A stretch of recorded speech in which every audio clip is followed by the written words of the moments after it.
Hi everybody, so we're learning about symmetry right now, and we probably watched that little short video or read the story, listened to the story about symmetry and balance. And so I'm going to show you a little bit of a trick on how to make a symmetrical butterfly. And so we'll talk about other ways as well. And so really quick, just so we understand, when we talk about something having symmetry, and I'm going to fold my paper here really quick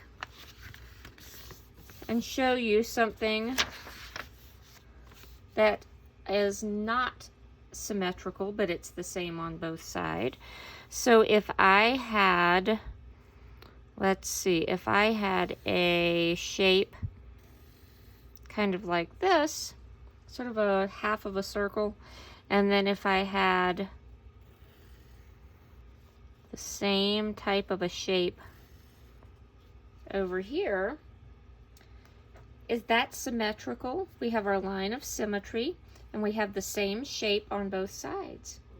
I bet you're thinking, no, that's not symmetrical, because if I closed it, this shape is not going to lay right on top of the other one. And so a better way to show symmetry with that shape would be, if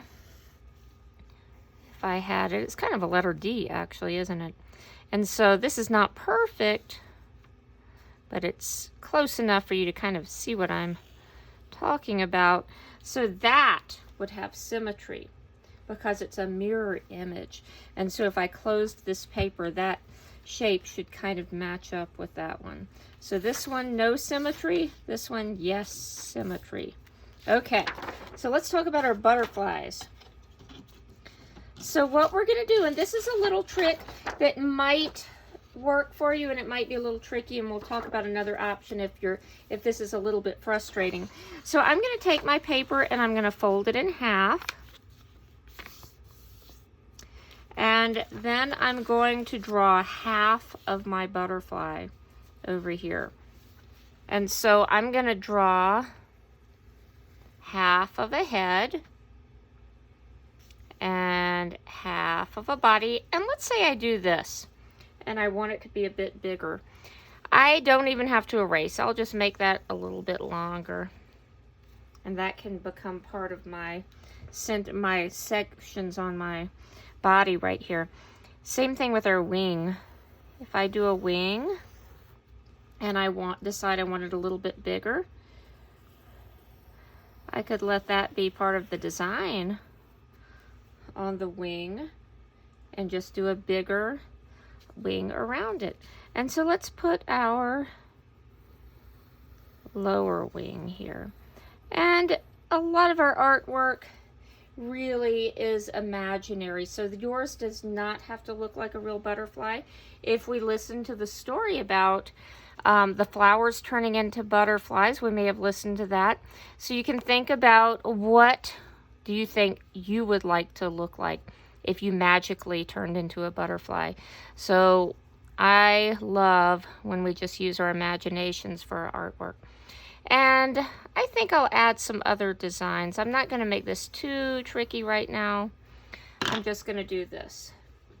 And so now what I'm going to do, I can try this right now to transfer this over on this side and make it really symmetrical. I'm going to move my sketchbook out of the way.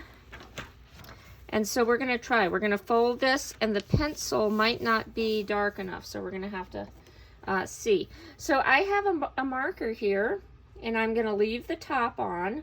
Another thing you could use would be a closed pair of scissors if you're very careful. Let's see, I don't have my small scissors over here, so I'm going to try with this. But you just need something that you can rub with, so something kind of hard. And so I can see, I'm using really thin paper here. If your paper's a little thicker, you might not be able to see your lines, so you just have to rub all over. So I'm going to be quiet for a minute so you can hear the noise my marker's making. So I am rubbing pretty hard on top of where I see my lines. Let's see what's happening. Do you see how it's kind of printing over on the other side? So if you're having trouble, let's say I'm rubbing, and I open it, and it's just really not showing very well. Something that will make it easier is if you trace your lines with a crayon. Pretty hard. I'm using kind of strong pressure, pushing down pretty hard. Not so hard that my crayon breaks. But if I do super light like this, it's not going to work as well. If you have oil pastels, those work really well too. They're a little bit messier. But if you happen to have some and want to give them a try, you can do that. So I'm just going to do the wings like this. And you could use a different color. I just grabbed the black so that you can see my lines pretty well. So let's fold it.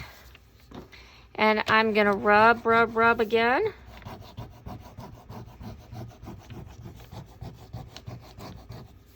Let's go down here. And we're going to see if that worked.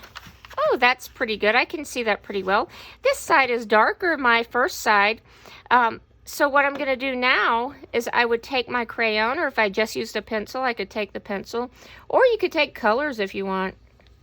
And I'm just going to trace those lines. And don't worry if you get a little bit off.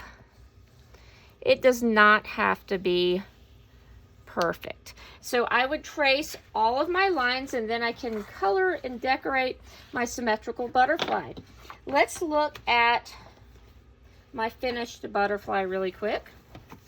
And so you can see that I colored the whole entire thing, and mine's pretty big, so I didn't have a lot of room for anything in the background. But if you make a smaller butterfly, you could add some other things in there. You could put some flowers, you could put trees, other insects, more butterflies, anything else you want. I want to show you a quick, let's see if I can find it.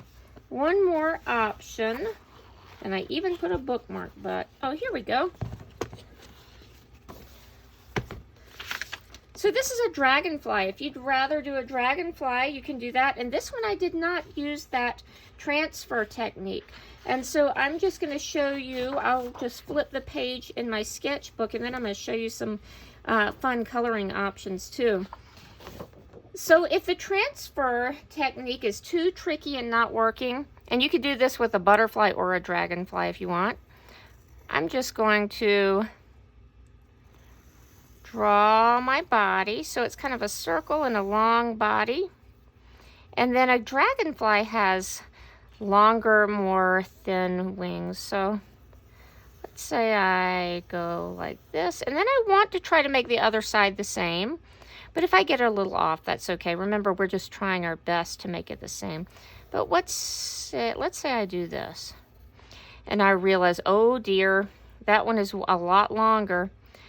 Kind of remember how we made that other wing bigger on the butterfly?